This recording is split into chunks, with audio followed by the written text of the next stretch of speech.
Welcome to the Pool Nation podcast, where it's all pool talk.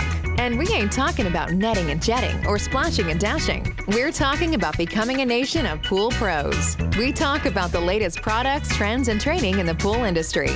Now let's welcome your host, with over a decade of industry insider experience and still the reigning champion of Marco Polo, Edgar De Jesus, and his co-host, John JJ Flawless, the fastest netter in the West, and Zach the Pool Boy Nicholas.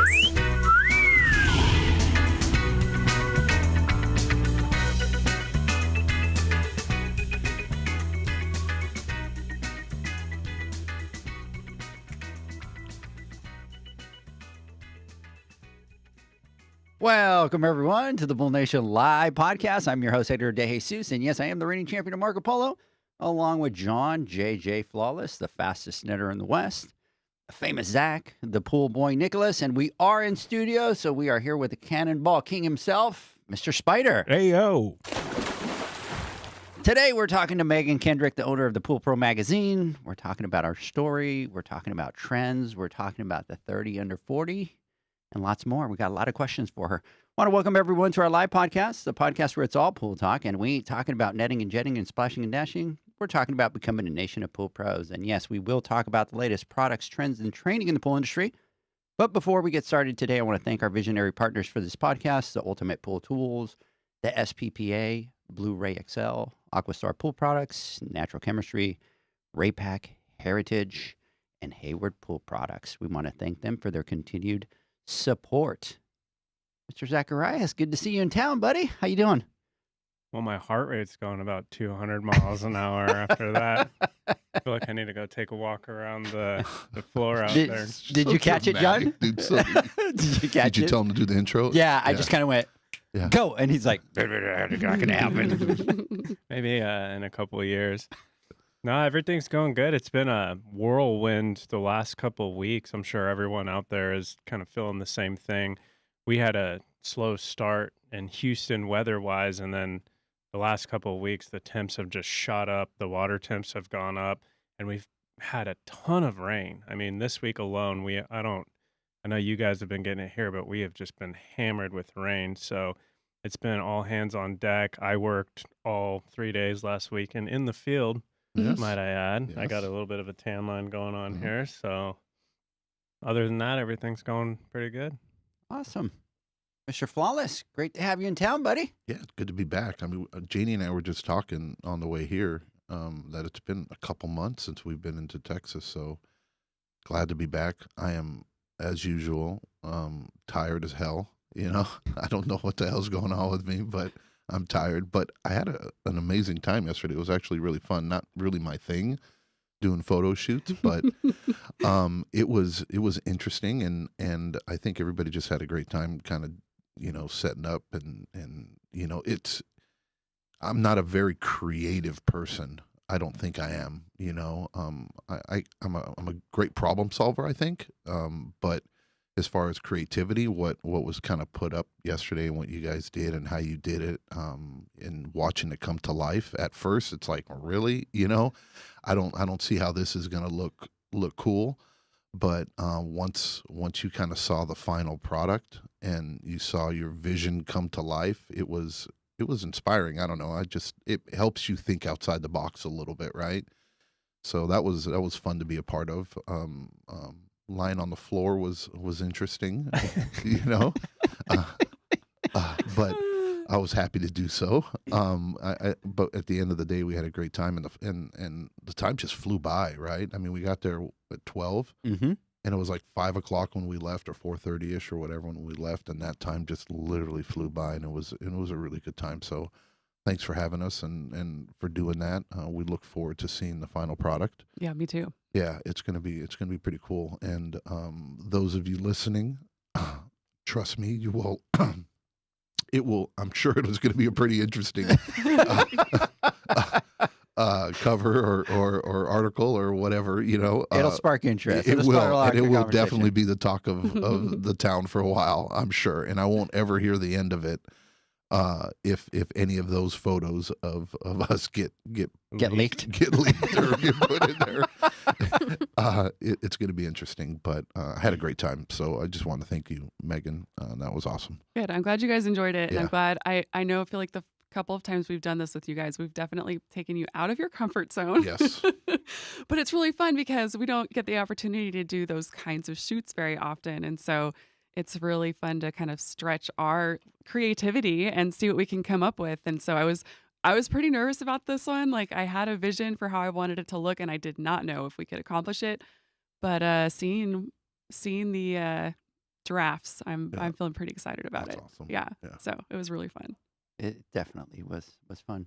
Yeah. So how you doing, Megan? We're excited to have you here. Yeah, thank you. I know. I feel like people are probably tired of seeing me on here. But yeah, thanks for having me. It's always fun to come down here. We're excited to have you. And yeah, yesterday was really awesome. And it was funny to see. You could tell that John was, out of the three of us, John was the most uncomfortable.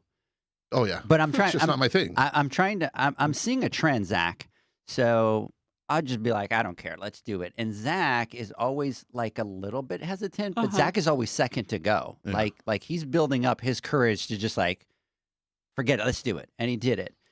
But then watching John in the back of the room, I'm not doing that. Like I'm not. And I'm and just then talking. and then he kind of got it, and he was a little uncomfortable. And then once he got into it, he really got into it. Yeah, for He- sure. Well, I don't know if I got into it. But You totally got I it. don't know Janie, if I got into Janie, it. did he get into it or what? He did a lot better than I thought he was going to do. Look, at the end of the day, I know what I need to do, right? You know, Yes. and so I'm going to do what I need to do because I know I'm doing it for the right reason and what we're trying to accomplish here. But again, He's a good sport. it's- He's For- trying you know, to- you guys are all good sports. And it helps Yeah. too, like once you kind of see a couple of them and see like how they look on the screen, Yeah. you're like, oh, you nailed because it. it's really hard Yeah. to tell, like if you're not getting that above angle Yeah. with the drone, it's Yeah. really hard to see like the vision. And so, yeah, you kind of got to look and then it's like, oh, I get it. This is fine. So cool. Yeah. I do have to give you props, Megan, because every time you have just kind of come up with something new. And when you came and said, hey, Edgar, this is what I'm thinking, right? I'm like, okay, that's really cool. That's like completely out of the box of anything that you see. So the Yeah. the creativity and the vision of it is awesome. Yeah. So because I'm not like that. I'm not a very visual person. Like I can come up with a concept and tell you this is kind of what I'm thinking, but somebody has to come in and Yeah. like Yeah. paint it and make it all pretty. I don't have that ability. And Well, and I can come up with a great idea, but I need my team to actually execute it. So it's like I was like, I want to do this, and I showed it to our art director, and I think she was like, "Oh no!" But she got to come out too, which was really great, and we couldn't have done it without having her there to actually like put things where they needed to go and do all of that part of it, and coordinate with the photographer and all of those things. So without her help, it would not have happened. And she's such a good sport because I do this to her fairly regularly. Like we'll be, week before we go to press, and I'll look at the cover and I'm like, I don't know about, I don't know, You're I one don't of know those. about this. You're my worst nightmare. No, I am.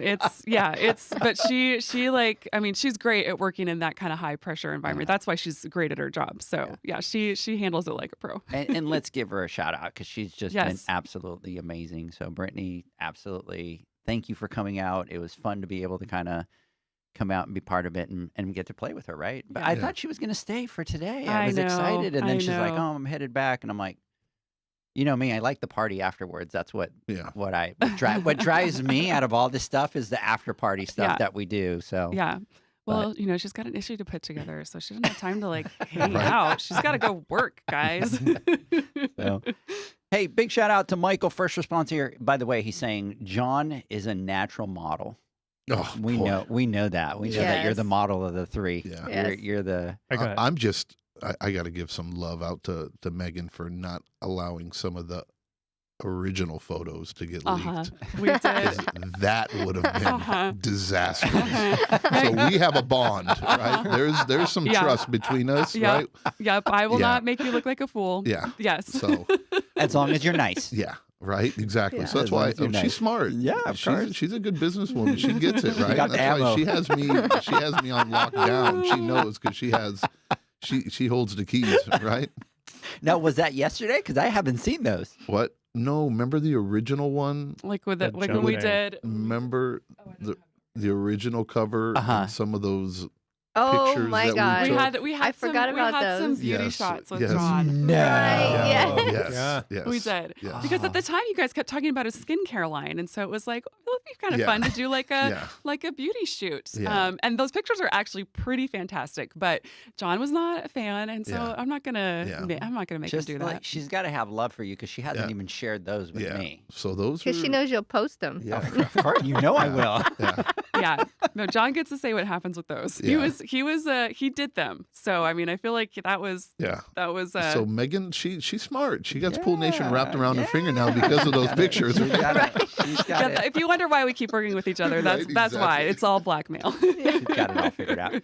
All right, let's get to a couple things here so we can get started. Women's Summit, August 29th and 30th out at Heritage Pool Supply.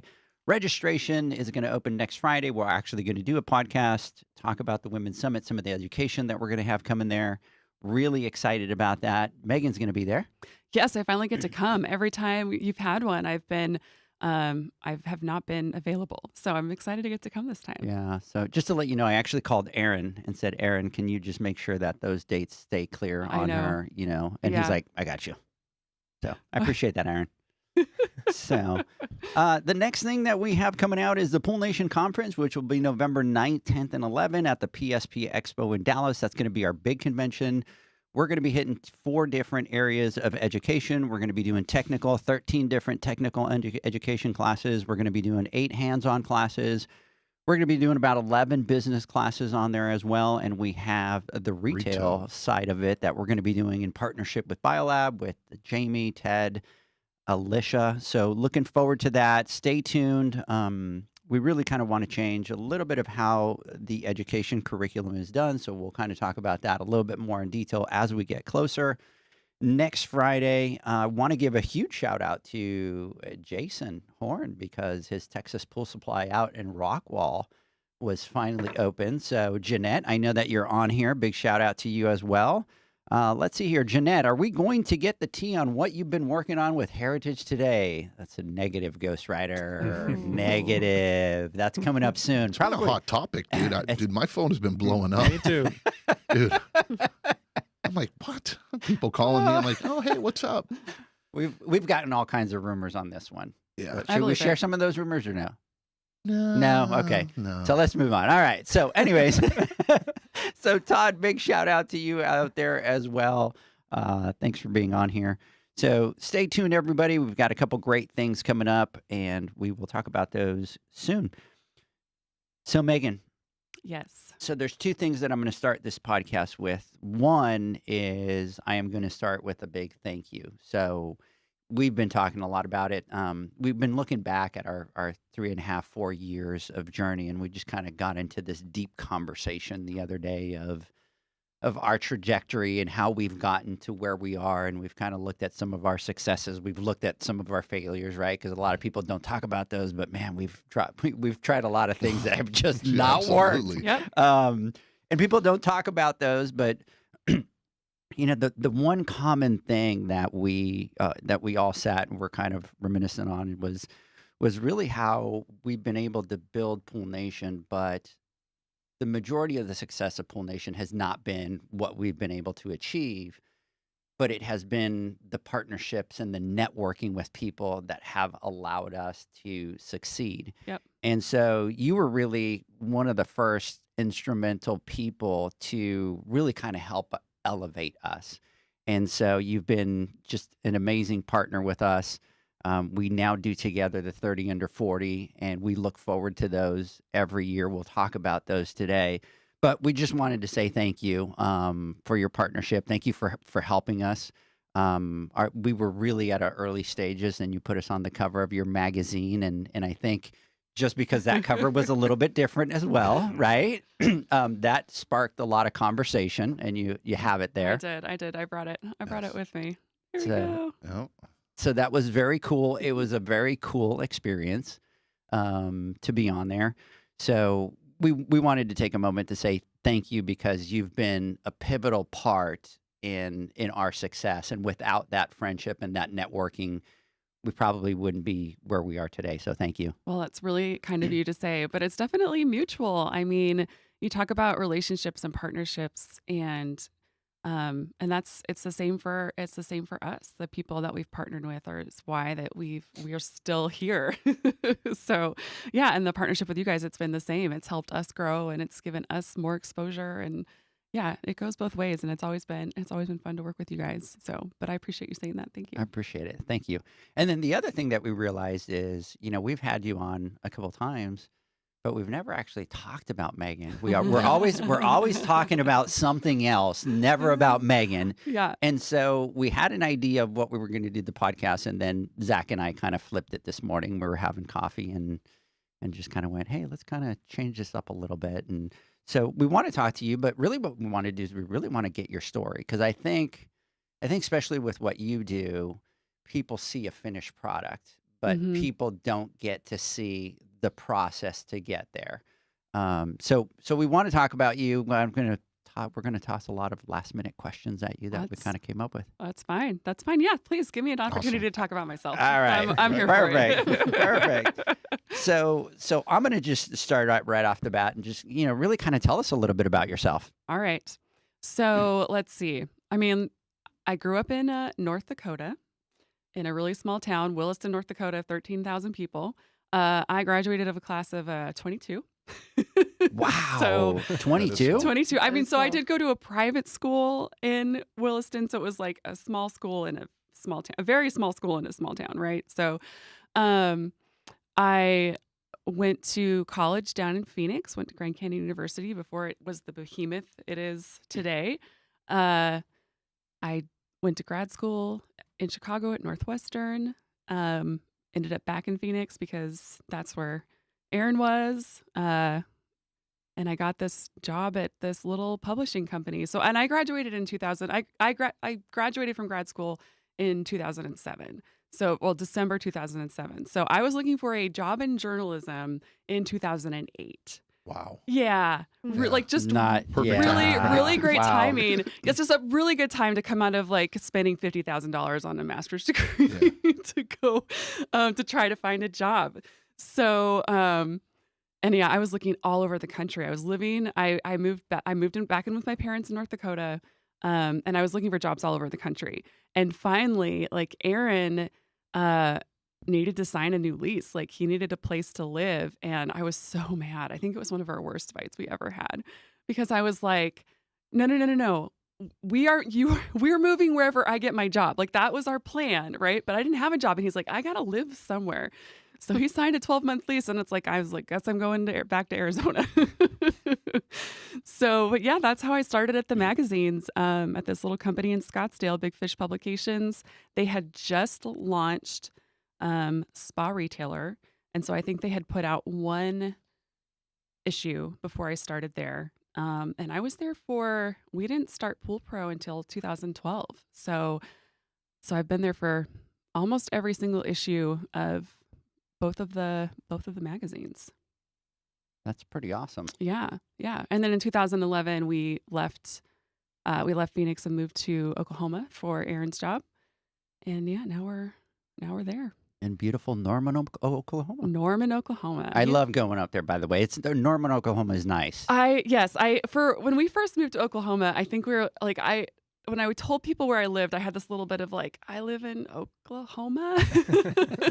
And because like there's a lot of like preconceived notions that come with like living in a flyover state like Oklahoma, but we love it there. I mean, I'm not sure, I don't see us leaving. We really enjoy living there. We live in a college town. It's really fun. There's always stuff going on.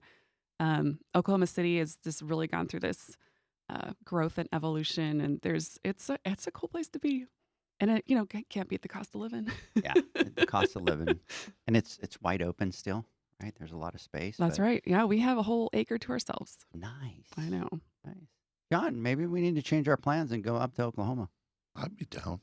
We can have 2 acres. Zach, you moving with us? Tornadoes.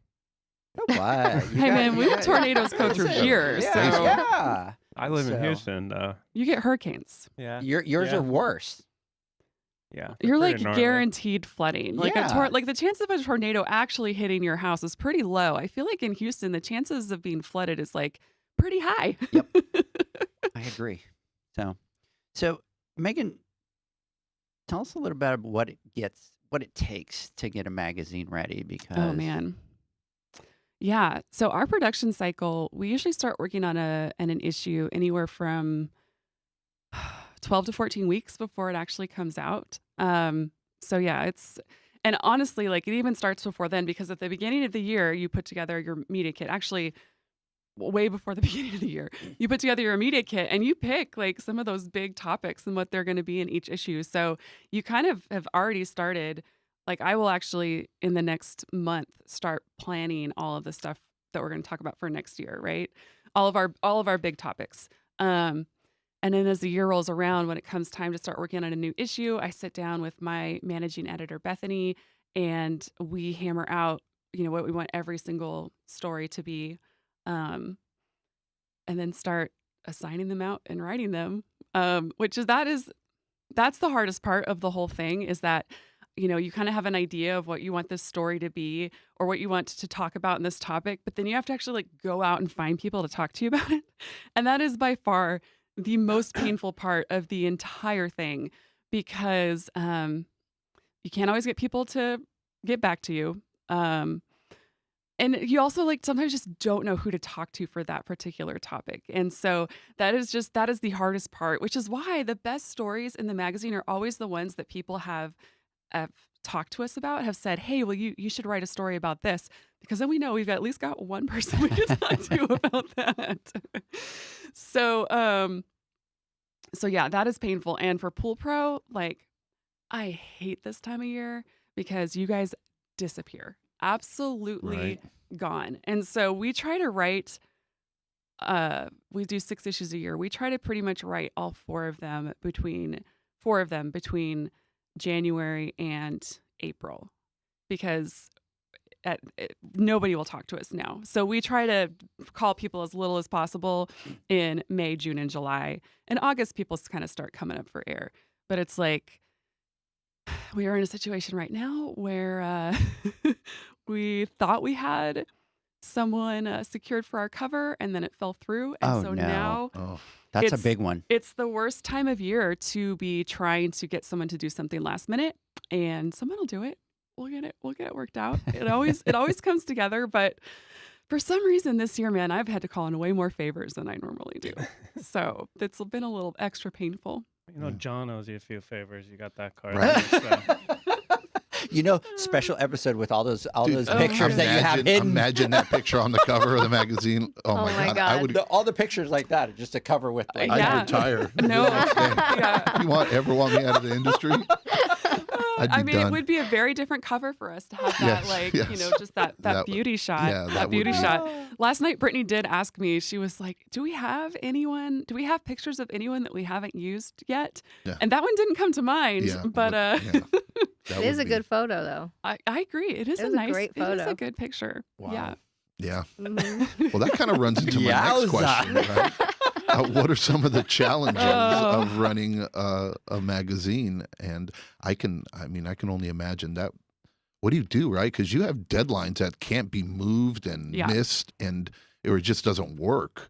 Yep. So when you have to almost have like a plan B, C, D, E, F, just in case crap like this happens. Yeah. Right. Yeah. I feel like I think in most businesses have quote unquote deadlines, right? Yeah. But we have deadlines. Yeah, like our lives revolve around those print dates. We have a print date almost every single month. And it's like, our entire lives revolve around that, personal and professional. Because it's like, that week, you try to plan nothing because you just never know what's going to happen or what's going to go wrong. And with every single issue, something happens. I mean, it's just the way it goes. Like something will go wrong. We've had a couple recently. We've had a couple stories where it's a couple weeks before we go to press and they land on my desk and I'm like, we can't print that.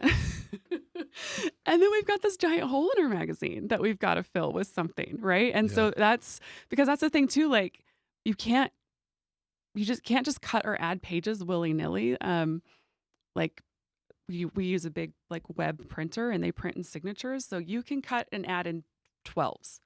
Otherwise, you pay a premium. So like sometimes if we have a smaller issue by like 4 pages, I pay an extra $1,000 for that. Like it's not worth Yeah. it. For You know less what I mean? pages? Yes.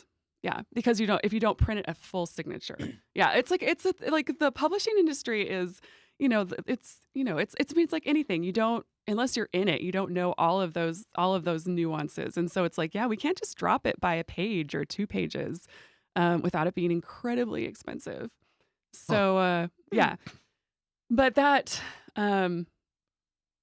but honestly, like part of it, I think I'm good at that part of it. I was going to say, the- you have to kind of love it a little Yeah, bit, right? you know? do. I kind of do. Like you don't want things to go wrong.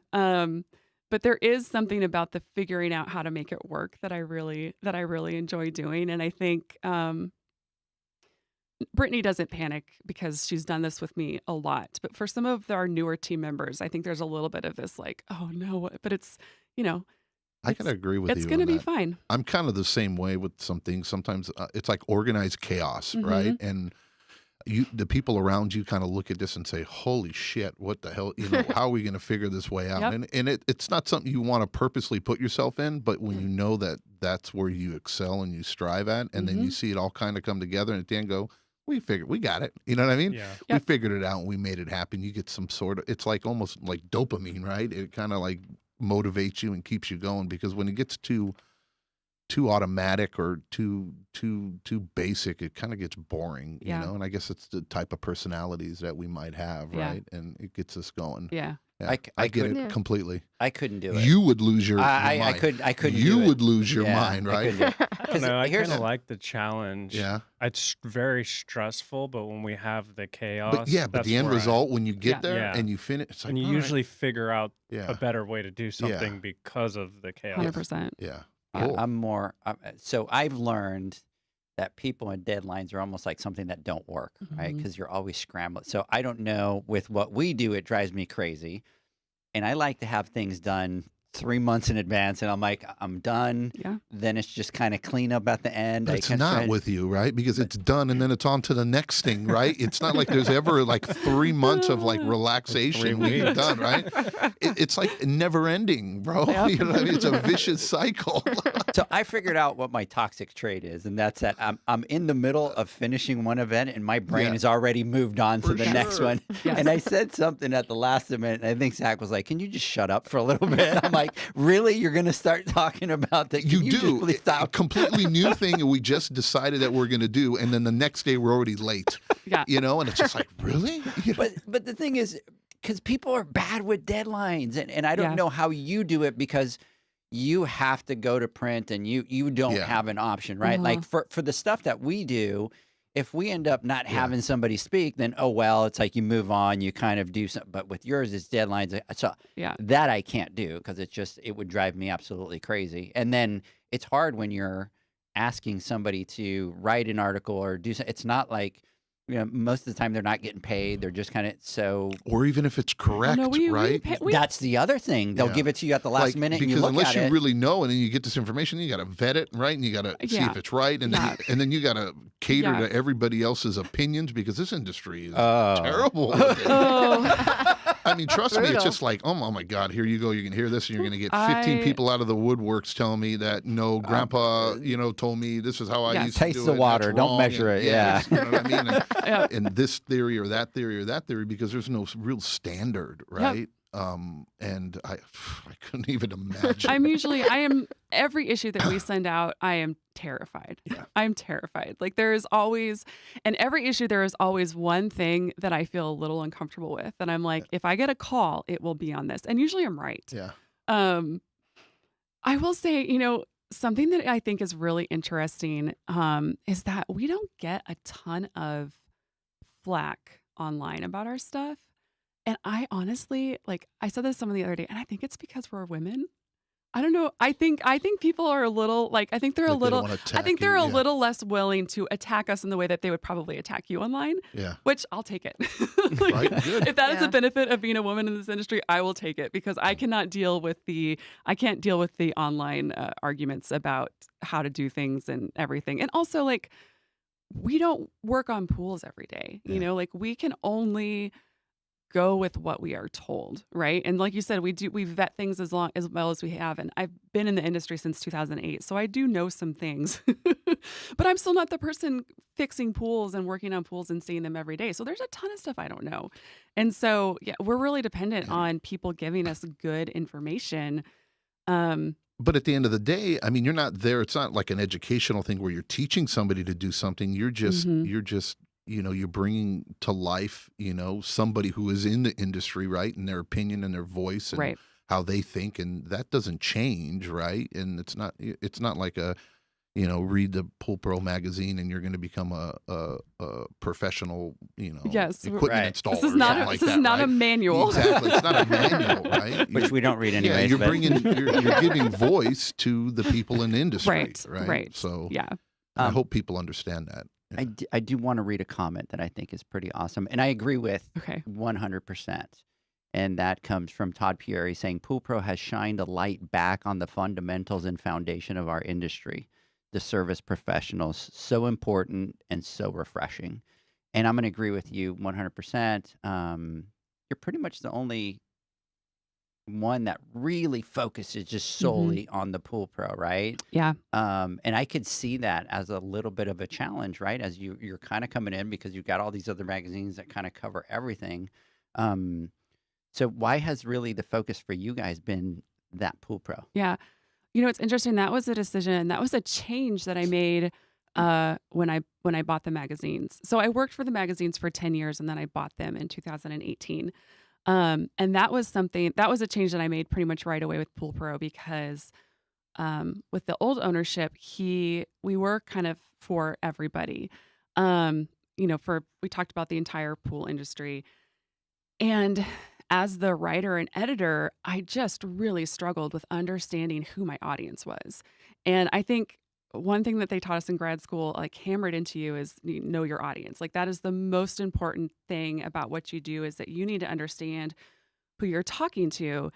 And I just could never figure out who that person is. Like it was just such a struggle because a pool builder is just a completely different business than a pool service company. And there's obviously overlap, like, we all know that. But, there are just so many different facets of this industry. And I could not figure out who we were or who we were talking to. And so pretty much right away, I was like, we are not a magazine about pool building. Like, and also, there are great magazines that cover that part of our industry, and I'm happy to let them do that. I was like, we are going to be about the pool service, repair, plaster. Like that is going to be our remodel. That's going to be our bread and butter. Those are going to be our people because I know how to talk to that person. I know who that person is. At least now I have a better idea of like what they care about and what their struggles are. And so, yeah, that was something that we did right away. And one of the other reasons I did that, it's kind of funny. So my dad has always worked in the oil business. And he always told me, he's like, in the oil field, you want to work on production. Because if you work on drilling, it's boom or bust. Like you either have a job or you don't. And there's not a whole lot of in between. He's like, but once you got a well in the ground, you are going to take care of it. And I always think the pool industry is the same way, right? Like building is a little boom or bust. Like it can be really high, it can be really low, it can be steady. But like once that pool is in the ground, that person is going to take care of their pool.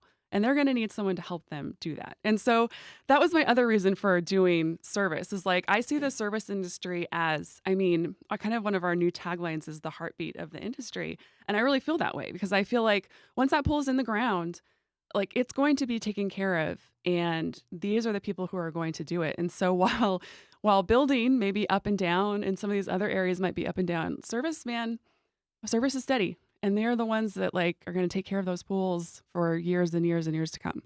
That's why we like you so much. That's a great point, man. Yeah. Right. That's huge. And I think it's interesting too. You're seeing this year after the pandemic, You're starting to see some of the manufacturers come to that realization a little bit. A little bit? You are being politically correct, and I will take the heat for this one. But guess what? Reality has kicked in. Yeah, like who's going to be buying most of your stuff? Yeah. It's going to be the service guys. It's going to be replacements. It's not going to be new. Like, I mean, do we as an industry want more pools in the ground? Absolutely. Like that is best for all of us, right? But when things are slow like this, you know, these are your guys. These are the people who are going to be putting the equipment in the ground. So, or attached to the pool, Right. however it may be. Preach, Meg. Yeah. Amen.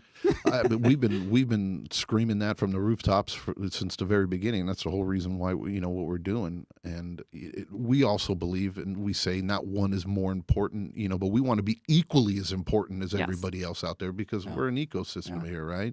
And I think the service industry has been underserved for generations. Yeah.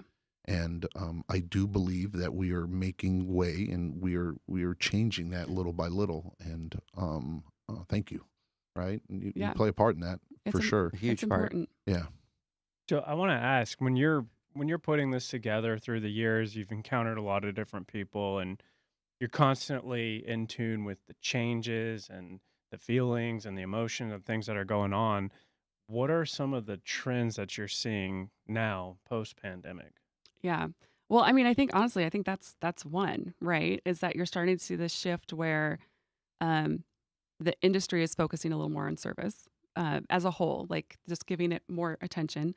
So that's definitely a trend that I see. I feel like I'm not going to say anything revolutionary here, but technology changes are amazing right now. I'm really excited about some of the things that you're starting to see on that side.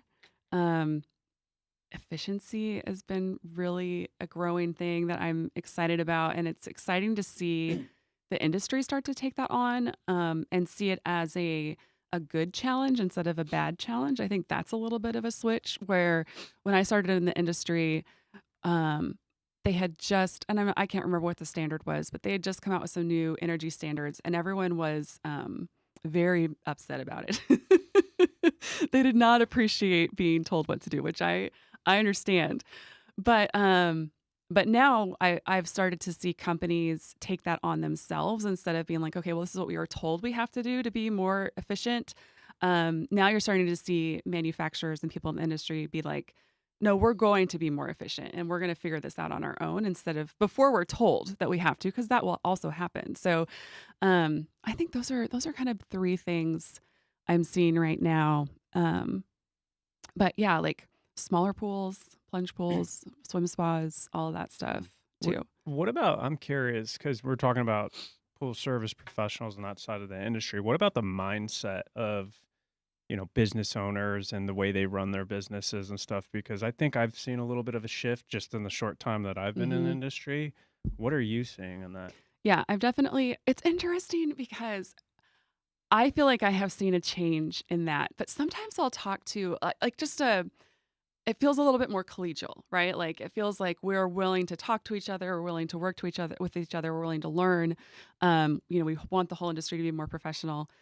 But sometimes I talk to some of these older guys and they feel the opposite, which is so fascinating to me. I was having a conversation with someone the other day, and it's like every generation says the same thing about the generation before them and after them. You know what I mean? It's always like the young guys always have it better than we had it. And, the old guys are always like stuck in their ways. Like we always say the same thing, no matter what generation you're looking at. So I do think there's a little bit of that. But yeah, I do feel like with the technology that we have now, you're just able to broaden your reach in the industry, and you're able to have connections with people all over the country on a more consistent basis. Because before you had to go to a trade show to be able to have that. And now you don't. And you're starting to see that, I think, kind of get to a good place and a helpful place, which has been really, really fun to watch. Because, yeah, that's definitely not how I felt in 2008. But I was also very green. So, Well, in 2008 were some tough times. Yeah, not the Right. greatest time to enter our industry. Yeah, Yeah. I People mean, we talk about had- the heyday, and I'm like, what heyday? Yeah, that was a bad recession back then. So, anyways, I do have a question, and I'm going to switch it around a little bit. So, how do you manage running a successful business and then being a wife and being a mother of two? How do you kind of split that time up? I mean, I think so. I think balance is a myth. I don't think that's a real thing. I was thinking about this. I was thinking about this quite a bit over the last couple of days because I feel like a lot of women, and I think business owners and entrepreneurs in general, not just women, we have ridiculously high standards for ourselves, and they're not achievable. And I think in some ways, you know that, like perfection, like that's what you're going for perfection on all fronts, and it's just not possible. So and I definitely fall into that trap. And so it's really easy for me, instead of thinking about like how, hey, I balanced this stuff today, or hey, look at what I look at like, okay, well, I failed at this today, you know? So I may have been really great at my business, but I failed my kids today. Or, you know, I may have done this great thing for my kids, but that meant I failed my business today. And so I've really had to work to change that mindset and let some of that go. Where, you know what, like my kids maybe had peanut butter and jelly for dinner. And guess what? That's okay that I didn't cook them a well-balanced, meal with all of the things that they're supposed to have. And, you know, there are some days where it's like my kids get home at 4:30, and a lot of times that means my workday's over. And I feel really guilty about that. I feel like I should be putting in those hours, you know, but sometimes when they get home, my day's done, because it's just not possible to get anything accomplished once they walk through the door. And I need to stop seeing that as a failure, right? Like that's a good thing to be able to take that time away and spend with them. So, yeah, this whole idea of like finding the perfect balance, it's really about letting things go and being okay with things not being perfect, and understanding that that's real life, and that's not a failure. That's just, you know, making it through your day. And it's not even surviving. Like this is fine. This is, you know, you're getting everything done that you need to get done. The people in your life, and hopefully employees, feel loved and cared for. And like that's the goal. And so guess what? Sometimes my house is going to be a mess, and that's going to drive me crazy, but I gotta let it go, because there are things that are more important. And yeah, I think that's where I land on that today. And that's a great point, right? It is. That's a good It's point. reality. Yeah. You know. Yep.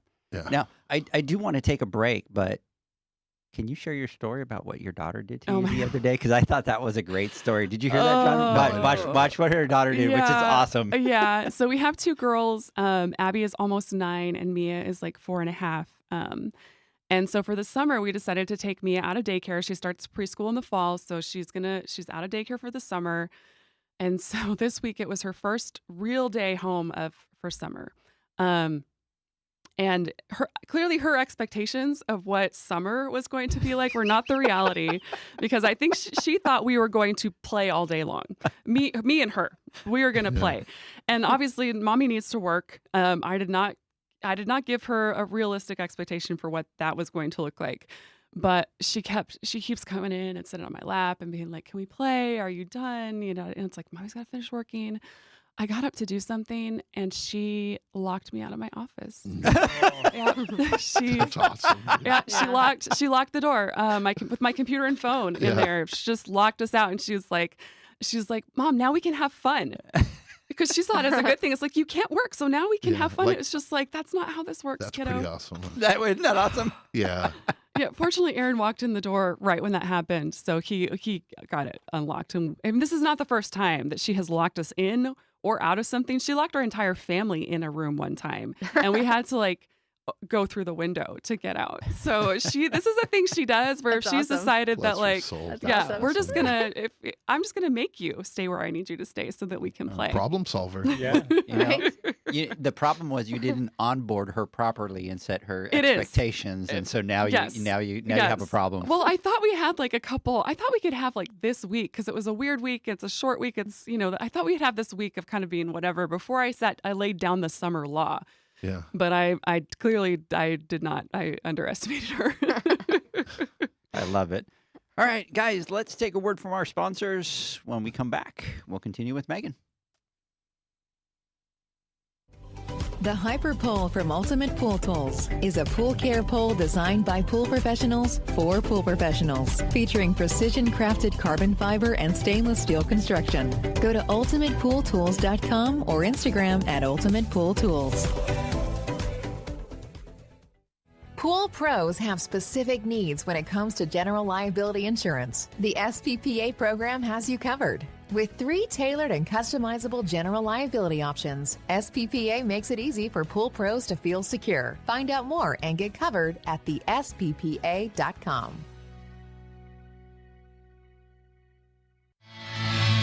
Now available, Pool Invoice. Pool Invoice is a pool billing software created specifically for the pool service and repair industry. It's developed for our industry and only our industry. Pool Invoice is built with recurring billing in mind. You can print, email, text invoices, or even send via WhatsApp. You can add reoccurring or yearly charges, accept credits, and set up autopay. You can even see when customers have seen the invoice. It even has a customer portal where they can log in and see, print, and pay invoices. It has all your customers' information on one page, so you don't need to search through hundreds of invoices looking for the one you need. Just go to the customer profile and it's all at your fingertips. Created specifically for the pool industry, Pool Invoice. Now available at poolinvoice.com.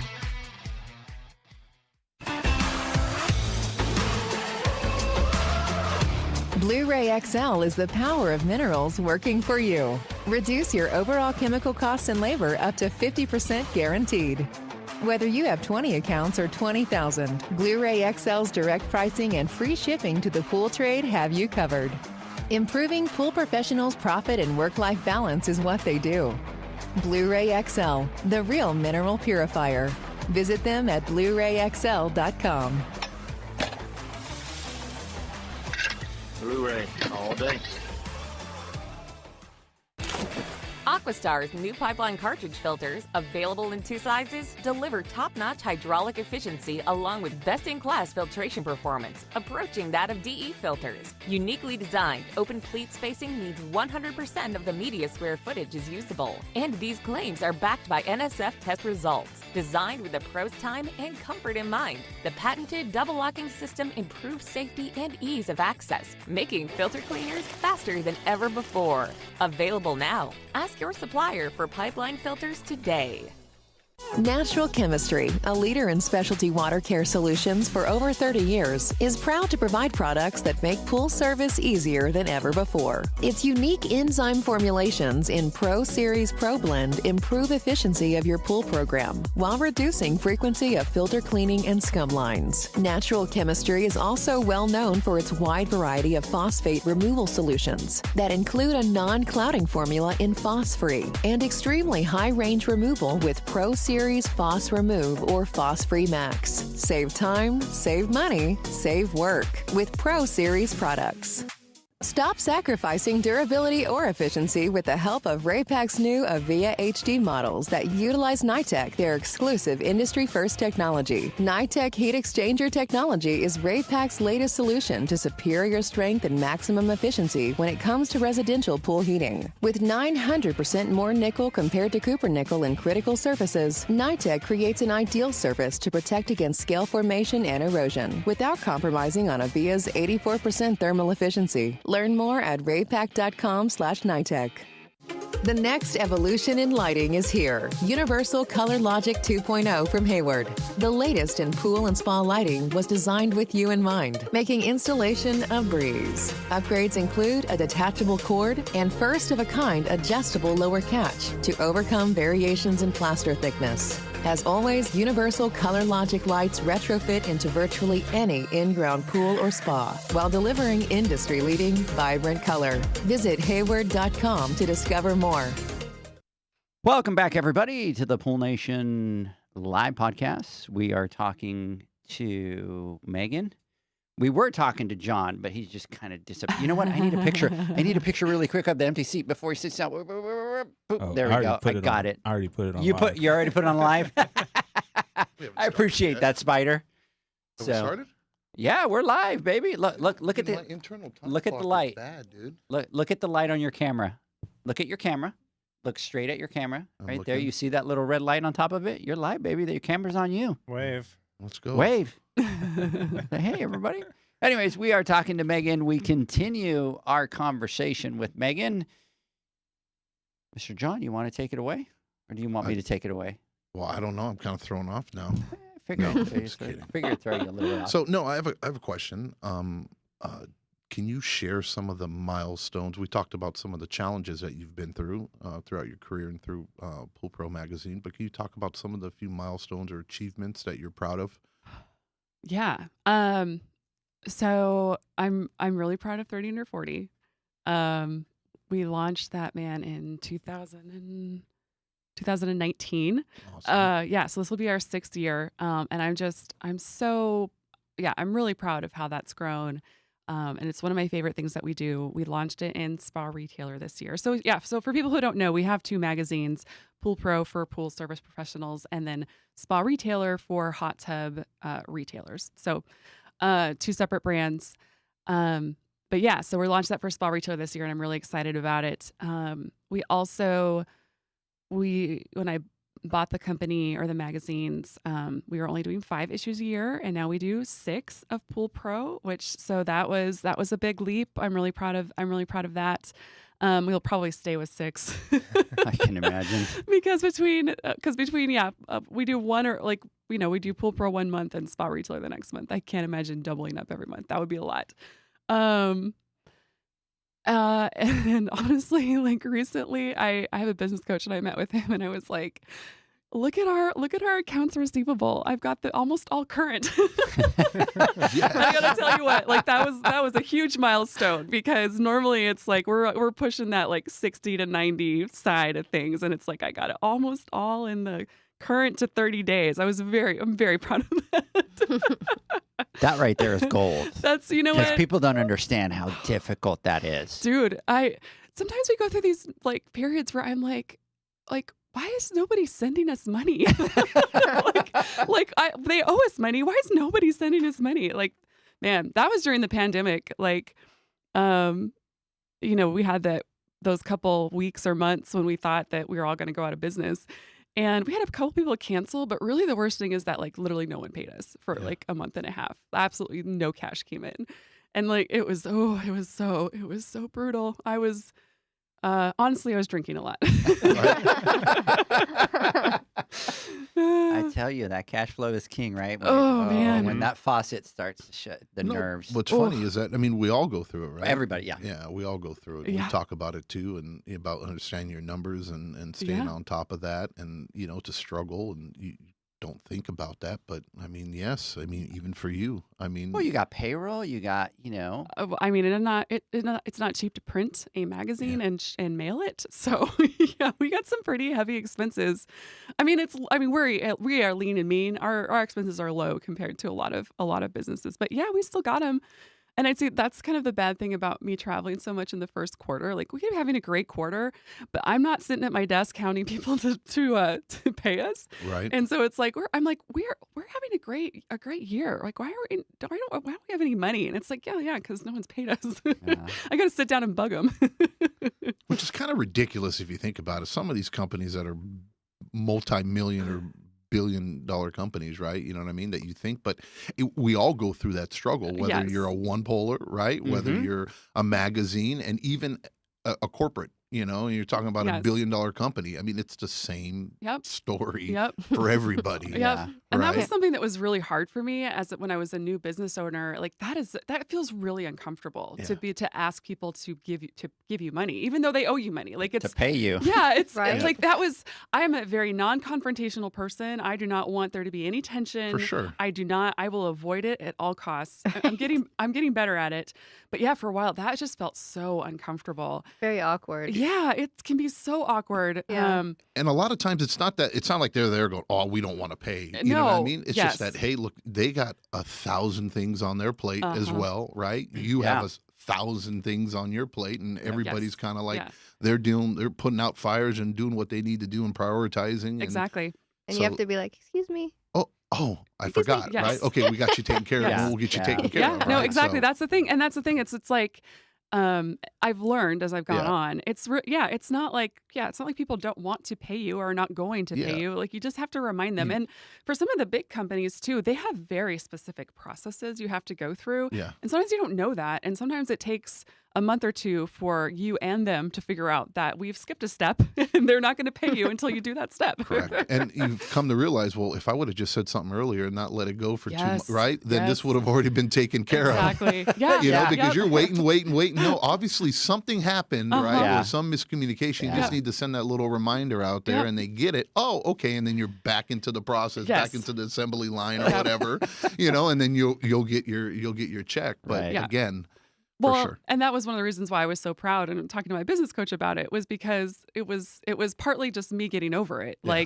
And that is why we've got it, in the nice 2 columns that you That's wanted awesome. in, is because I don't feel bad about asking people to pay me anymore. Yeah. Beautiful when you run the report and everything's to the left. Oh, it's so Yeah. yes. Yes. When anything's to the right. No. So- the so right's not good. So good. Yes, it was So Checks- that's exciting. Checks in the mail, right? Right? Checks in the mail. Yeah. So I think that's perfect lead into my next question. And we have a very passionate, I guess we're very passionate about the business side of things, Mhm. right? And I want to ask, what advice would you give new business owners in the pool industry based on the things that you've experienced, your insight, kind of what you've seen? Yeah. Well, so at the magazine, our goal has always been to help people run a better business. But now that I am also a business owner, I just have a completely different perspective on that than I did. And I just have a lot more compassion for other business owners out there and what you're going through, like we just talked about. But I think so. Advice that I would give new business owners is first of all, get help. And I don't necessarily mean you need to hire someone. I don't necessarily mean, I think a business coach is great if you can afford one. Like that's fantastic. But I think when you're a new business owner, you feel like you can't afford those things. And a lot of times you can't. I couldn't. But you've got to find some people you can talk to. Absolutely. I think you bring up a great point there, Megan, and it's true. And it's something that's really tough because mostly, in the pool industry especially, but I see it across all industries, business owners, entrepreneurs are very proud, right? And, they kind of like try to keep to themselves. But once you kind of break that resistance and you do, reach out to a fellow brother or sister, you find out that, hey, those problems you're going through are not so uncommon, right? Yes. And it's really the common thing. And if anything, it helps ease your mind, not necessarily to say it's okay to go through a problem like that, but to understand that, Yeah. hey, look, this is part of the process of growing, right? And you're not the only one that's gone through it. Yeah. And a lot of times you'll find out when you do network and reach out with people that, since they've experienced it before, that they can help kind of guide you, so to help, Yeah. keep you from falling on your face more than you have to, because sometimes we all need to fall on our face and get our butts kicked before we learn. But I think that's a great point and great suggestion, and something that, what we strive to do here is like, this is a unity, right? We're all in this together. Mhm. It's not me against you and, them against her or whatever, if once we kind of get to that point and we work with each other, that's when we start to grow, and then we avoid these unnecessary problems and pitfalls that a lot of us go through unnecessarily because we're too proud, to ask, or embarrassed because we think we're the only ones that are having these issues, right? Yeah. When the reality is no. I think that translates just in life in general, 100%. right? Whether you're working out and you find someone that's better than you, that pushes you, and like you let that pride go, or parenting and you're talking to someone that's maybe an excellent example of a parent, or relationships or whatever. I think that is huge. Amen. Exactly. And everything kind of falls into life. And like with me, it happens all the time. People ask me, oh, John, ask me about a pool or a repair, an install, or chemistry or something like that. And I go, well, yeah, I've had pools with algae. What? I'm like, yeah, what do you think? You know what I mean? Of course I have, right? I can't tell you how many times.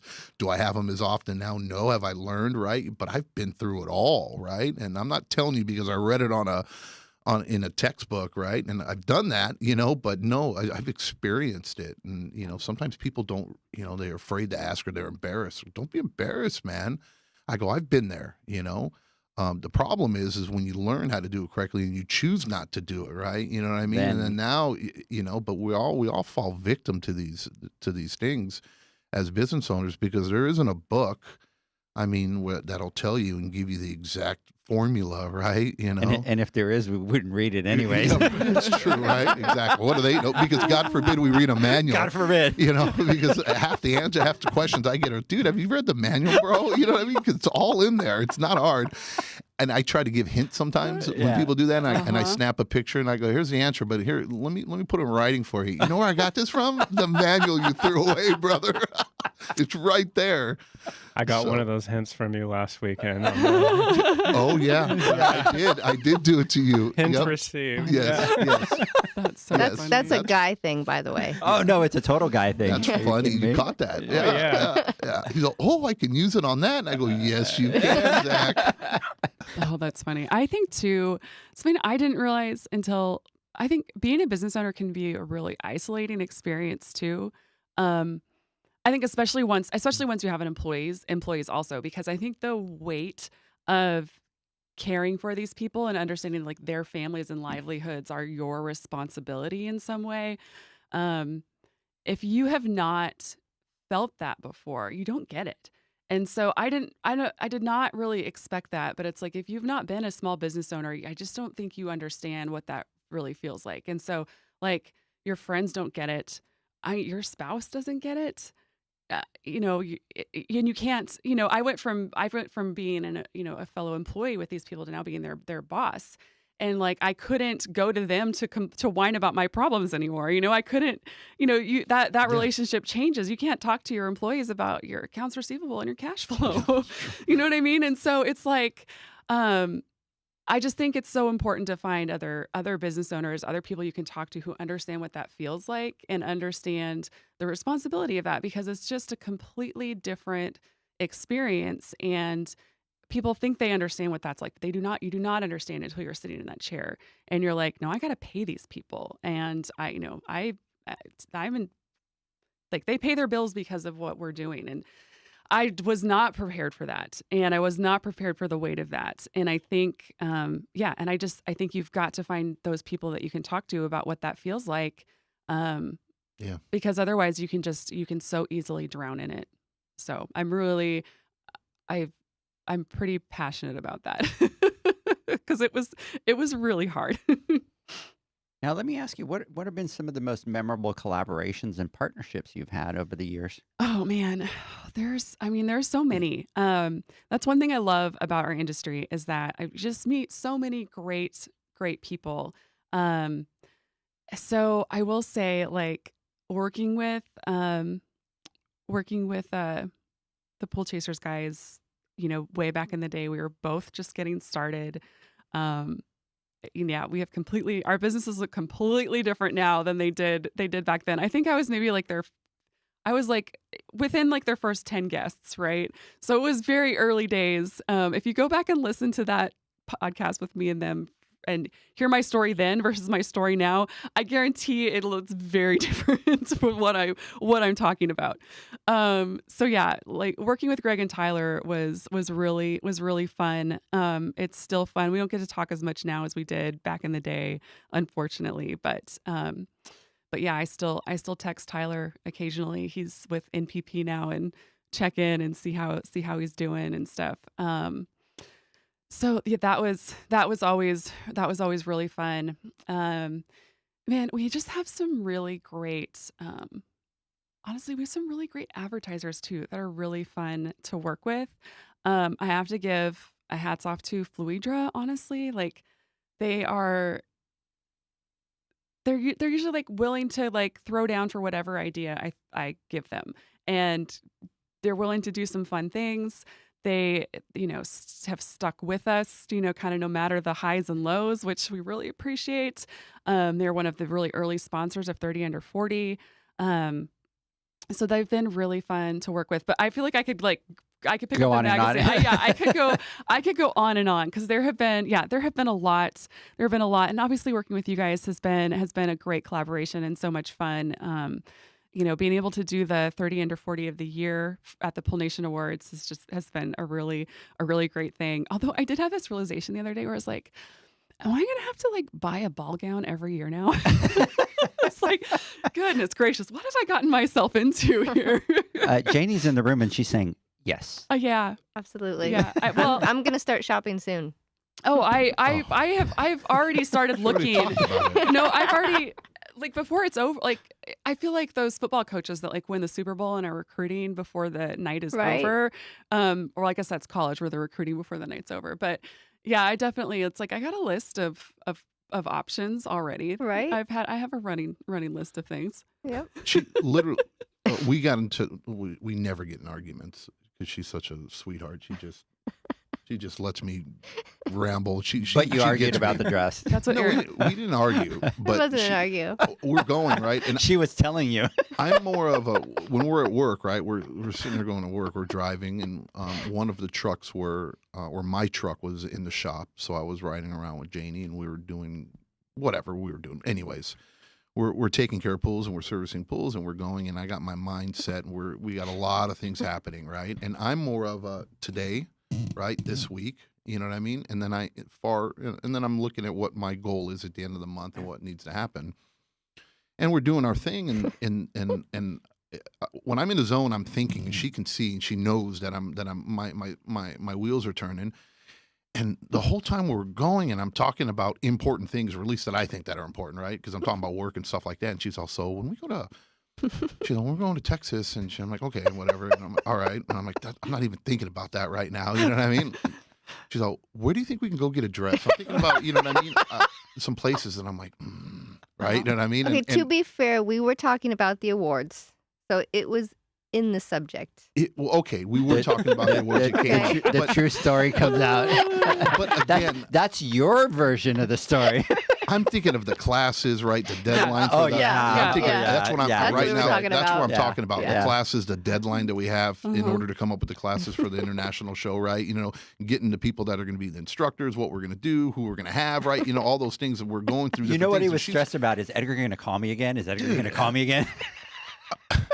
For real.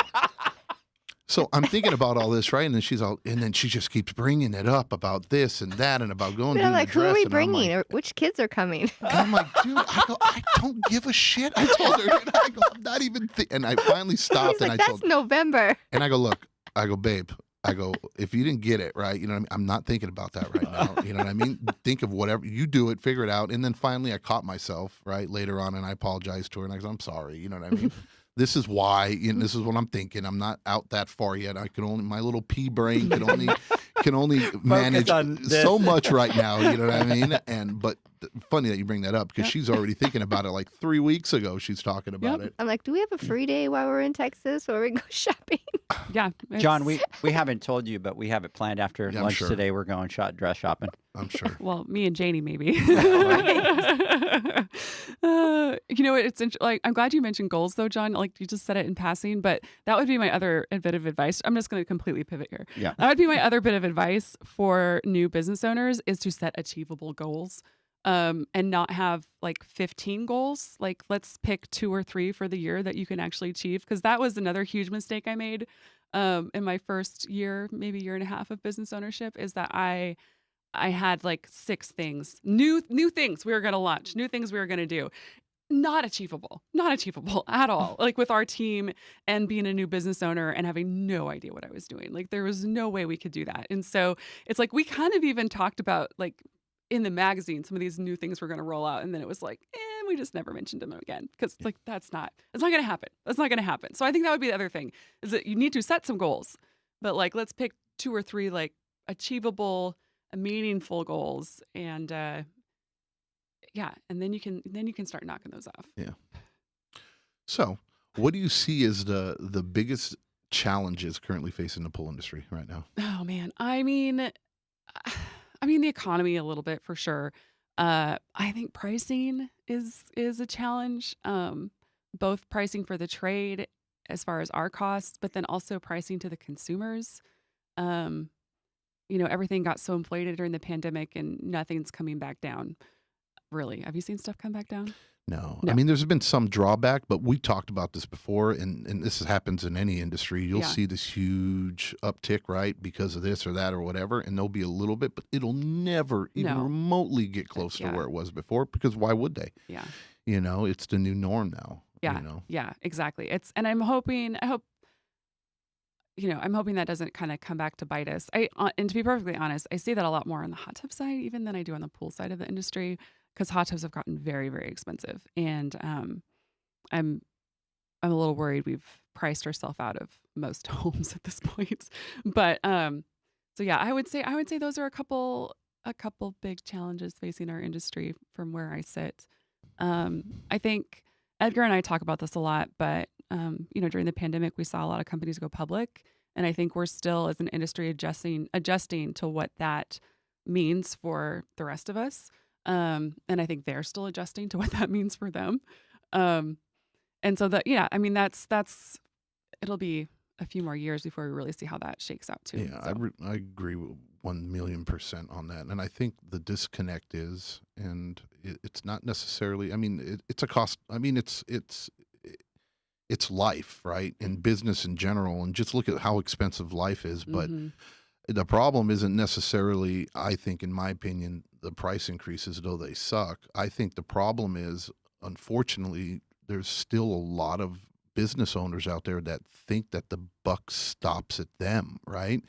We need to understand how those price increases, how do we convey that, or how do we effectively inform our end user, our client, that Mhm. those price increases just roll right through, and they are the ones that suffer. It shouldn't be us as business owners. Yeah. And when we're not all on one page, I think that's where the heartache really happens, because they don't see, if as a company you don't pass on those increases. Yeah, there might be your so-called competitor or other companies out there that aren't doing those increases, or still rolling with the old prices. But talk to me a year later, or 2 years down the road, those companies either are increasing their prices or they're out of business, right? Yeah. And that's just the way it works. So I think it's bridging that gap, Yeah. or them understanding that price increases went up another 2, 4, 5, 6, 8%. Well, in turn, we got to do the same thing too. We were just talking about it. I mean, just eating fast food, Yeah. rent. I mean, everything is just unbelievable, right? The COVID just created this huge. I mean, I don't even know. Our But- cost of living is just. Yeah, especially where Yeah. you guys are at, is Yeah. just Yeah, absolutely. it's just It's ridiculous. crazy for us here. It really has, but And I mean, it is, but it's a new norm, right? Yeah. But then why are we suffering, as business owners? Why have we passed on those? I think it kind of goes back to what Megan said earlier about fear of confrontation, right? I think a lot of business owners may have started in the pandemic and they didn't get pushback. They didn't learn how to Mhm. sell and things. And we've talked about it several times. Like, pre-pandemic, we were of this mindset of selling features, benefits, things like that, how it's going to benefit the end user. And I think, like John says, like, you can only take so much of that, and then you're faced with a point. We talked about kind of overcoming challenges and chaos and things like that. You're faced with a point of, I've either got to do this or I've got to find something else to do. So I think people are still figuring out how to find that confidence and communicating and selling and things like that. I'm really fascinated by that because I feel like I've come on your podcast before and talked about people raising their prices. Like, I mean, this has been a discussion for a while. I spoke at the PHTA San Diego chapter, had a service symposium that I spoke at, and I talked about that Skimmer State of the Service Industry report, and they have this great chart where you can click and sort by like pricing model, whether you're like per stop or per month or whatever, and then whether you're getting paid monthly or whether you're I'm gonna go blank. But anyway, looking at the different models, it was plus chems or no chems. And it was amazing because in California, when I looked at it, the guys who were charging separate for the chemicals and the guys who wrapped it into their price were charging the same amount a month. It was the same amount. And I was like, that is insane. Like, someone's losing money in that situation. Like, how are you guys surviving? But it was interesting when I talked to people individually about it. Like, everyone kind of agrees we need to raise prices, but it's like, yeah, we're talking about, we did a price increase last year. We're talking about doing one this year. And to me, it's like every service professional that comes to my home, they raise their prices every year. And it's not a discussion. Like, they just do it. Like, we get a thing at the beginning of the year from our lawn guy, and he's like, this is what I'm charging this year. This is your price. And it always goes up. I don't bat an eye. And I don't understand why we're not doing that in the industry, where it's like, you've got to evaluate that like every year, every quarter. And are we making money on what we're doing? And it's just like, and if you're not, you have to figure it out. And I think as small business owners, we sometimes the answer is always just to like work harder. And that's not always the answer. Like, sometimes you can't work yourself out of these problems. Like, you've got to actually, raise your prices. Yeah. Sometimes adding pools doesn't mean you're going to add a whole lot of profit if you're still not making money on them. And then you burn out. For sure. Yeah. Or we figure we have to cut expenses, right? Or we Yes. have to sacrifice because of that. You know, that because the prices went up 10%, or my cost for my chemicals or labor or whatever it may be is up 10% year over year. Well, now I have to lose 10% of my take-home income in order to compensate for that. You know, that's not it. And that's the wrong mentality, because that snowballs into that grumpy, crabby, miserable business owner or person that just doesn't, what's the point of doing it, right? And then it all, you don't make money, you're not happy. Exactly. It's not a charity, right? Yeah. You know, we're not here to rip people off, right? We're just we're here to make a living, right? And provide a service, you know, and to do it well. And that deserves, you know, a certain amount of money. And based on the economy and other factors that are out of our control, right? It's not, you know, these increases aren't not simply because I just want to make more money, you know, and you have to figure out a way to convey that and explain it. And you'll find out more than not that people are understanding. I mean, everything else has gone up, right? God damn, it's so expensive. But the challenge is you gotta know your numbers, right? Like, as a business owner, and I say it all the time, and people now make fun of me all the time, but it's like, if you don't know your numbers and you don't know what your profit is, and you just can't. Yeah. So. Yep. That's the whole deal. Absolutely. So I want to ask, Megan, what do you enjoy most about your work with Pool Pro Magazine, and what kind of keeps you motivated? I love getting to know people in the industry. I mean, that's always been the fun part for me. Like, before I bought the magazines too. I love talking to business owners. I love talking to people in the industry. I love hearing their stories. I love telling their stories. And the fun thing I've also realized about myself that I really value learning new things. I'm a nerd at heart, absolutely. And so, and that's one of the good things about this industry is, like, you could always learn something new. I learn things that I had no idea about all the time. And it's sometimes embarrassing, the things that I don't know. And then you're like, oh, wow, I had no idea this is how this worked or why we did it like this. But I like that. Like learning new things is something I really value. And that's something that this industry will always provide. So yeah, that's it. It's meeting the people, getting to hear their stories and learning new things. Those are the things I love. I want to start going and start talking about the 30 under 40. Yeah. And question is, we should probably take our next word from our sponsors and then go do a deep dive in the 30 We're doing under a 40. double word for our sponsors. Let's get it. It's because Let's I get talk it so right. much. Yeah. So No, this is going great. No, this is like the best part, I right? was looking at this and I'm looking at the time, kind of trying to figure out where we're at, and I'm like, man, we could do another hour just very easily. Like it would be no sweat here, but it's all great stuff, by the way. Yeah, so we'll take another word and then we'll jump into the 30 into 40. So let's take a word. I'll be from our on time sponsors. this time. Well, will you? Yeah. My internal clock is off in Texas. I guess I'm. Is that what it is? That's That what what you're it is. blaming or not? Yeah, it is. Yeah, It yeah. is. So, hey, we'll be right back. The Hyper Pole from Ultimate Pool Tools is a pool care pole designed by pool professionals for pool professionals, featuring precision-crafted carbon fiber and stainless steel construction. Go to ultimatepooltools.com or Instagram at Ultimate Pool Tools.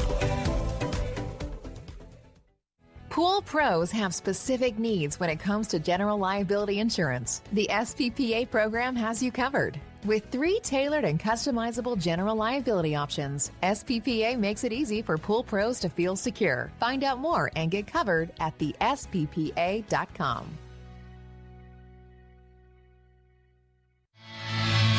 Now available, Pool Invoice. Pool Invoice is a pool billing software created specifically for the pool service and repair industry. It's developed for our industry and only our industry. Pool Invoice is built with recurring billing in mind. You can print, email, text invoices, or even send via WhatsApp. You can add reoccurring or yearly charges, accept credits, and set up autopay. You can even see when customers have seen the invoice. It even has a customer portal where they can log in and see, print, and pay invoices. It has all your customers' information on one page, so you don't need to search through hundreds of invoices looking for the one you need. Just go to the customer profile and it's all at your fingertips. Created specifically for the pool industry, Pool Invoice. Now available at poolinvoice.com.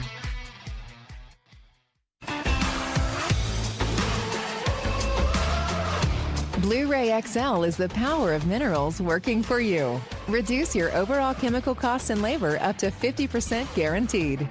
Whether you have 20 accounts or 20,000, Blu-ray XL's direct pricing and free shipping to the pool trade have you covered. Improving pool professionals' profit and work-life balance is what they do. Blu-ray XL, the real mineral purifier. Visit them at BluRayXL.com. Blu-ray all day. Aquastar's new pipeline cartridge filters, available in 2 sizes, deliver top-notch hydraulic efficiency along with best-in-class filtration performance, approaching that of DE filters. Uniquely designed, open pleat spacing means 100% of the media square footage is usable. And these claims are backed by NSF test results. Designed with the pro's time and comfort in mind, the patented double-locking system improves safety and ease of access, making filter cleaners faster than ever before. Available now. Ask your supplier for pipeline filters today. Natural Chemistry, a leader in specialty water care solutions for over 30 years, is proud to provide products that make pool service easier than ever before. Its unique enzyme formulations in Pro Series Pro Blend improve efficiency of your pool program while reducing frequency of filter cleaning and scum lines. Natural Chemistry is also well known for its wide variety of phosphate removal solutions that include a non-clouding formula in Phos-Free and extremely high range removal with Pro Series Phos Remove or Phos Free Max. Save time, save money, save work with Pro Series products. Stop sacrificing durability or efficiency with the help of Raypak's new Avia HD models that utilize NITEC, their exclusive industry-first technology. NITEC heat exchanger technology is Raypak's latest solution to superior strength and maximum efficiency when it comes to residential pool heating. With 900% more nickel compared to copper nickel in critical surfaces, NITEC creates an ideal surface to protect against scale formation and erosion without compromising on Avia's 84% thermal efficiency. Learn more at raypak.com/NITEC. The next evolution in lighting is here. Universal Color Logic 2.0 from Hayward. The latest in pool and spa lighting was designed with you in mind, making installation a breeze. Upgrades include a detachable cord and first-of-a-kind adjustable lower catch to overcome variations in plaster thickness. As always, Universal Color Logic lights retrofit into virtually any in-ground pool or spa while delivering industry-leading, vibrant color. Visit Hayward.com to discover more.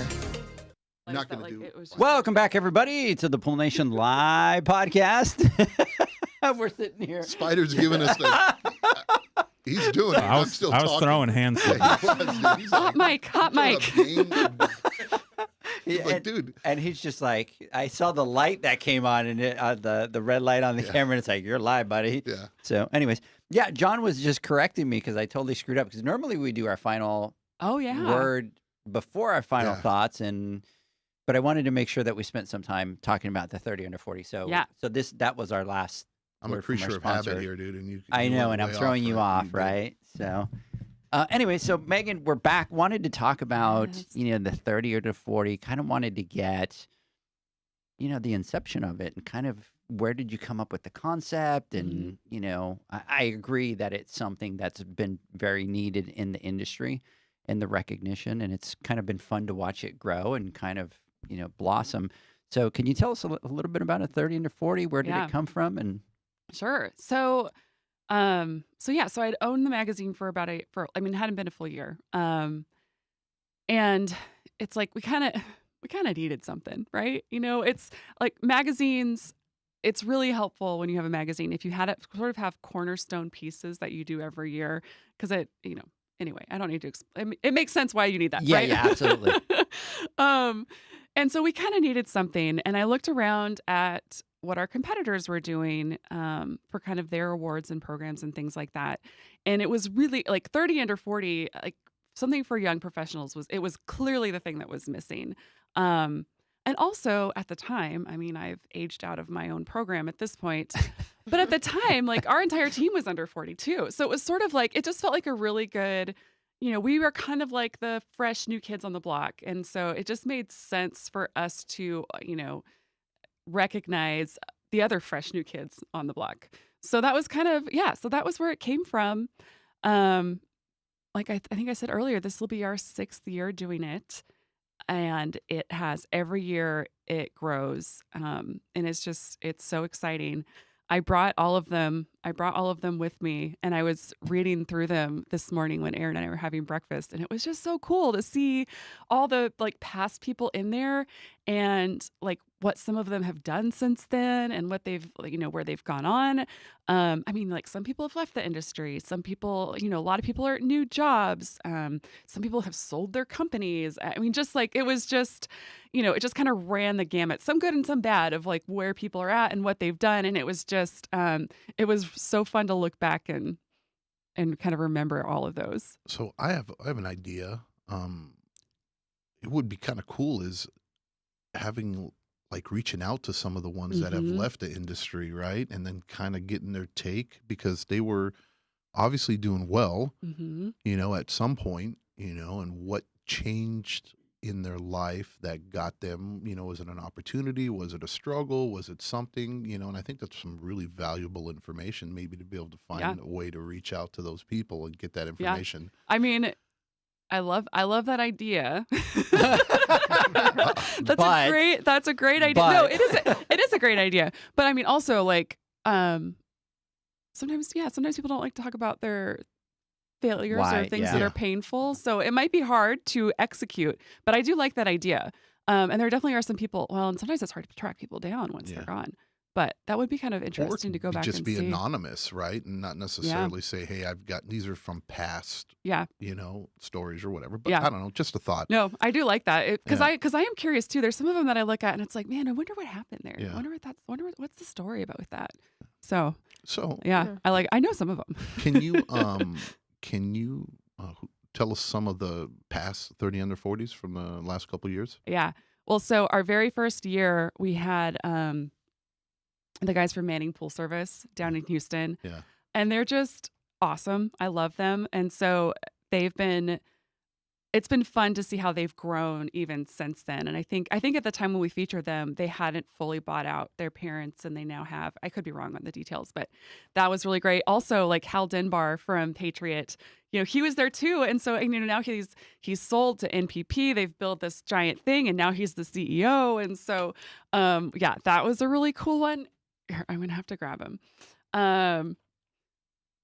So yeah, I mean, you guys, there are so many people. So that was like the first year.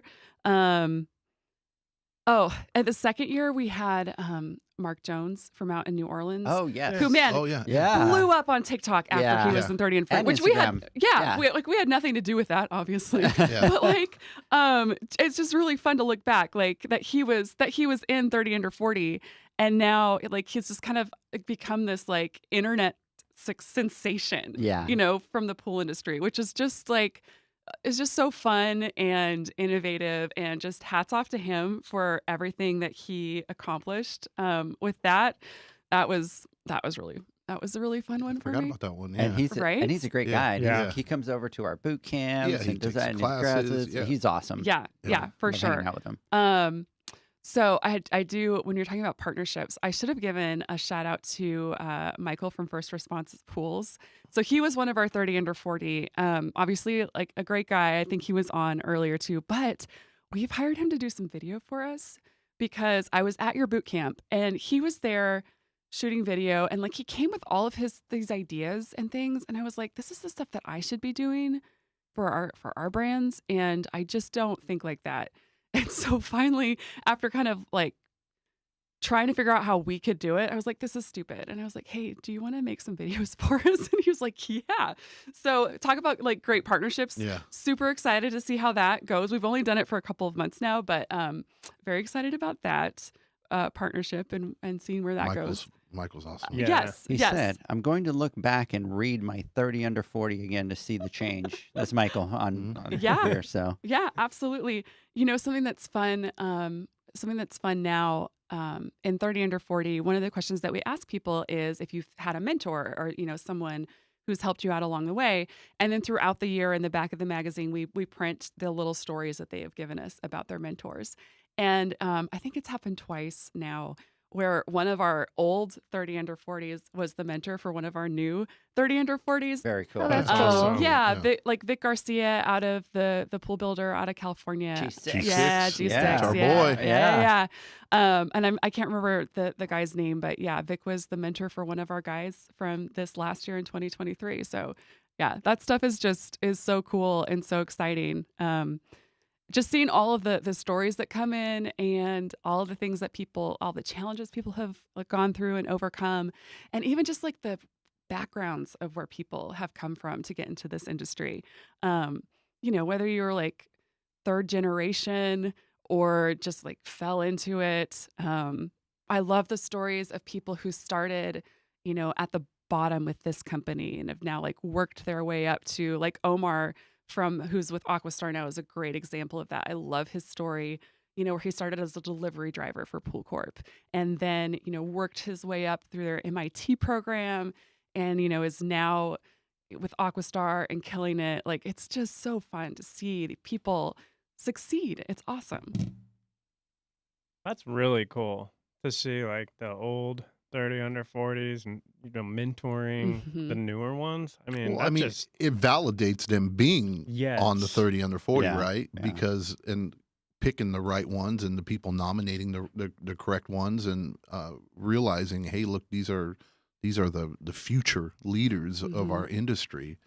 and it shows because they're doing that. It just validates kind of the whole program. Yeah, so absolutely. It's kind of cool for sure. Yeah. You could do an update, 30 in their 40s. Yeah, we do. I know. We do get every 30 year. in their 40s. Yeah. I like that. Yeah. I don't even qualify for that one. Jeez. I mean, every year we do get one or two people who are a little hurt that they're not able to apply, because they're new to the industry, but over 40 and but we can't have a program for Oh, you everybody. got to stick to it. Yeah. You're maybe one day we'll come up with something Yeah. for us over 40s who've been in the industry for 17, 16 years, however many at this point. It's been a lot. Time flies. But yeah, so Colin Parrish, he was the very first 30 under 40 of the year. They were rookies of the year back then. But Pool Nation, 30 under 40 Pool Nation Rookie of the Year. However, whatever phrasing we use for that, I get confused sometimes with how we say that. But yeah, that was he had only been in business for a couple of years when he was in there, and what he's done with his company and the way he runs that company, he does everything, by the book, makes sure, pays his guys right, does all of the stuff that it's just just really proud that he was in our magazine. So I want to ask, for someone wants to nominate someone, how Mm-hmm. do they go about doing that? Yeah, so it's on our website, and so we have nominations are open May 1st through the end of June, and then we stop nominations. It's all on our website, social media, everywhere. I mean, anywhere you see Pool Pro, you will very quickly find a link for nominating someone for 30 under 40. If you have been in 30 under 40 in the past, you cannot be in 30 under 40 again. It should be set up that if you try to nominate someone who has already been in there, that you will get a message that says they've already been nominated. Yeah, you don't get props if you're nominated more than once. So if someone has already been nominated, and someone tries to nominate you again, they will get a thing that says, sorry, they've been nominated, but here's an email address and you can email us all the good things you want to say about them. So, we've got that set up this year. That's new because I got tired of people getting nominated 30 times. So it's yeah. So yeah, I mean, and you can nominate yourself. There's nothing wrong with that. You don't get knocked for nominating yourself. By all means, if you think you're deserving for 30 under 40, you absolutely should nominate yourself. I have no problem with that. So I have 2 questions for you. okay. You accept fake IDs? Right? We don't do background checks. Yeah. If I color my hair all black, will it, Yeah, well, we do ask for your birth year. Yeah. So we have had Sorry, a couple. Edgar. We've have had a couple where my people in the office were like, A they're little under suspect. 40, and it's yes. They're like, okay. let's request some proof. Can you scan your ID and send it over, please? I know. All I right. mean, I hope we never get to the point where we have to do that. But Yeah, that'd be crazy. All right. So I do have 2 questions. Okay.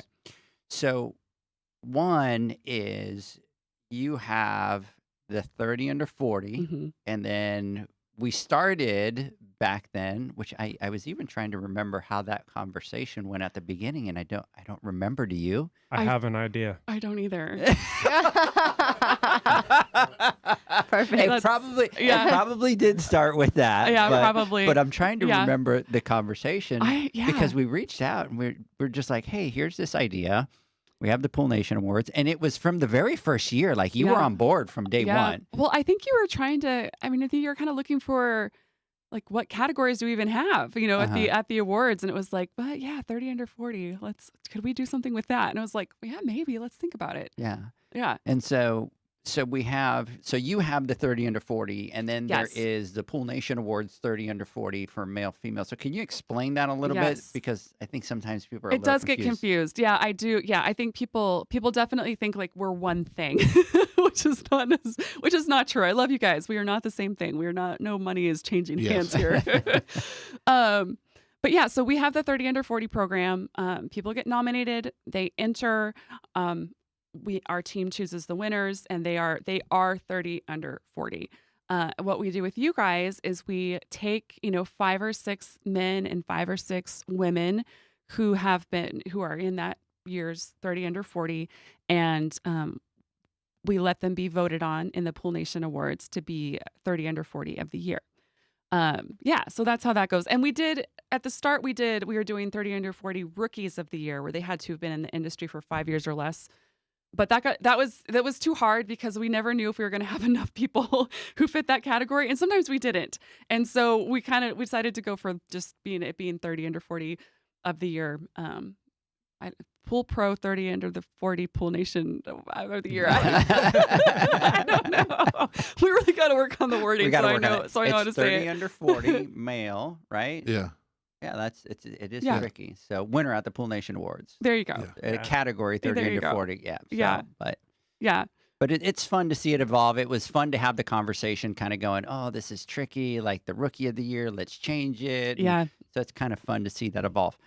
My second question for you is, so because there's a process to what you do, right? Yeah. So you get nominated, but then the people that get nominated have to do some work. So could you talk about that a little bit? Yeah, absolutely. Sometimes people nominate someone and I think they want it to be like a surprise. Like, hey, they're 30 under 40 and like the person didn't know, but we really need buy-in from the people who are 30 under 40 for it to work. And so yes, if you get nominated, you will get 1 million emails from us saying, please fill out this official entry form. So if you are nominated, if you do not fill out that form, you are not in the 30 under 40 contest. That is an essential part of this because we use that information to choose who it's going to be. What the people say when you get nominated is great, but it's not enough for us to write an entire profile on someone. We need way more information and details than those people can provide. And, we need photos, like we need stuff. And, you're going to have to give it to us. So yes, if you, the other question I get from people is they're like, hey, I got this thing in my email. Is this real? And it's like, yes, it's real. Yes, it's real. We're not going to take your money. We're not selling your information on the black web. Like yes, fill out the information. And it's definitely time consuming. I mean, we need you to sit down and spend some time to tell us your story. And I think that's probably where I think most people, they probably open up the form with all intentions to finish it. And then they're like, oh boy, this is Guilty. This is a lot. And then they move on. It's Years ago, I was like, it's difficult to talk about yourself. It is. It's hard. I get it. I hate it too.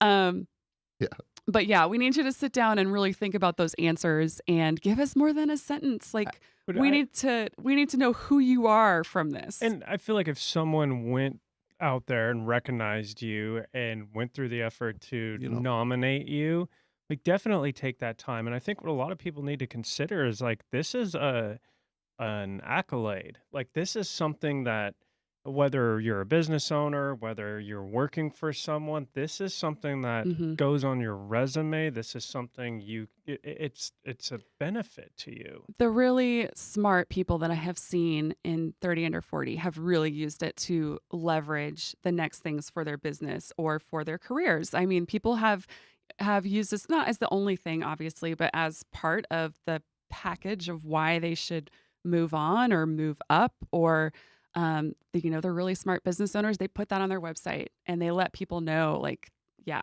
our business owner was 30 under 40. Like our industry recognizes this person.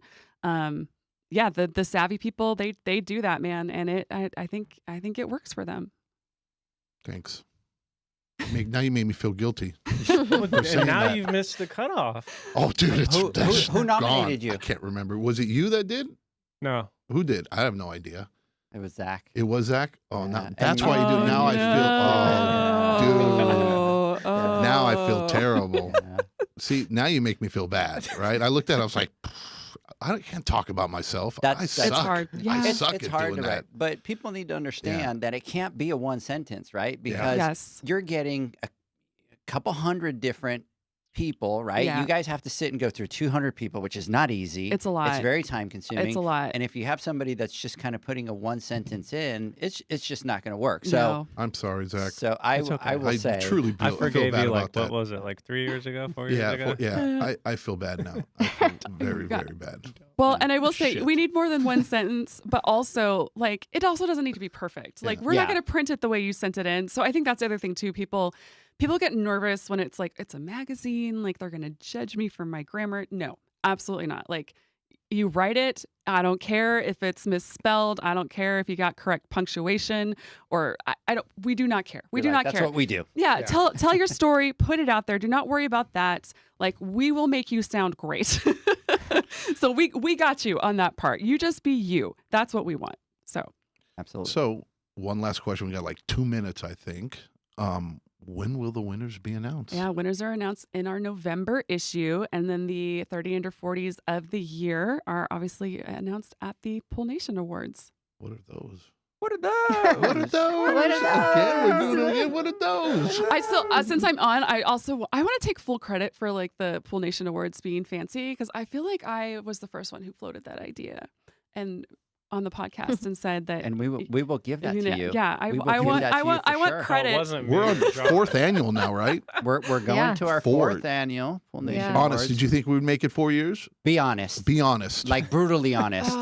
You have permission to. Like when you first saw it and you heard about it, we did it, and then did you think 4 years later we'd still be doing it? I don't know.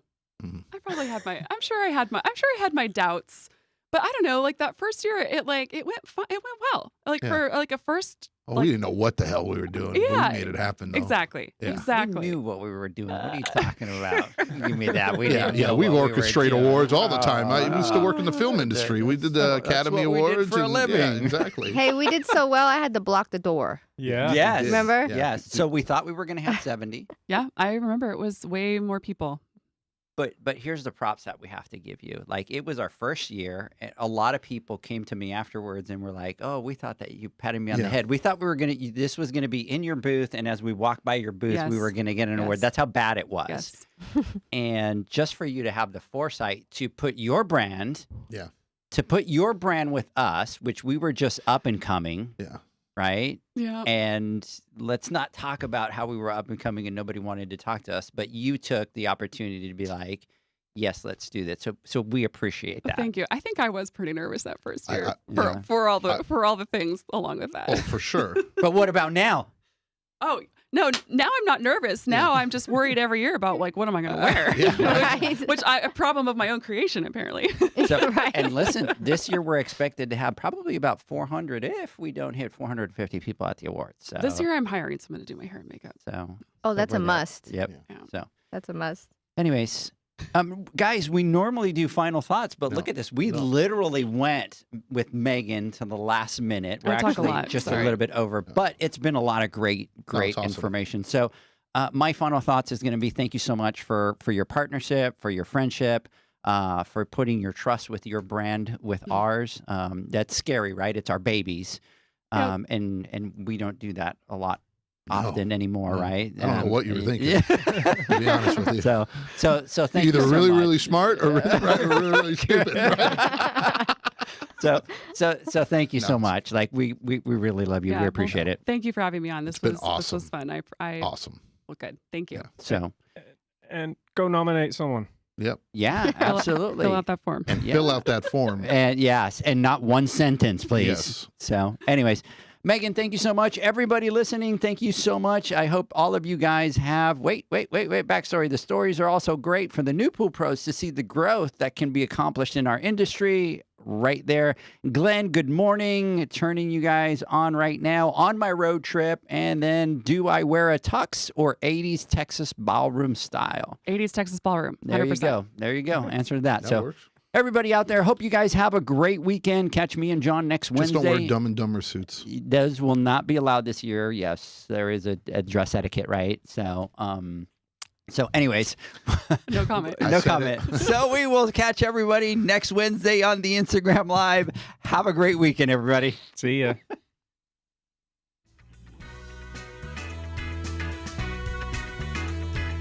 Thanks for listening to the Pool Nation podcast, a member of the Pool Nation family. You can listen to us live every Friday here at 9 a.m. Pacific, 11 a.m. Central, and 12 noon Eastern Standard Time. You can find us at Pool Nation or poolnationpodcast.com, on Facebook, or on Instagram at pool.nation.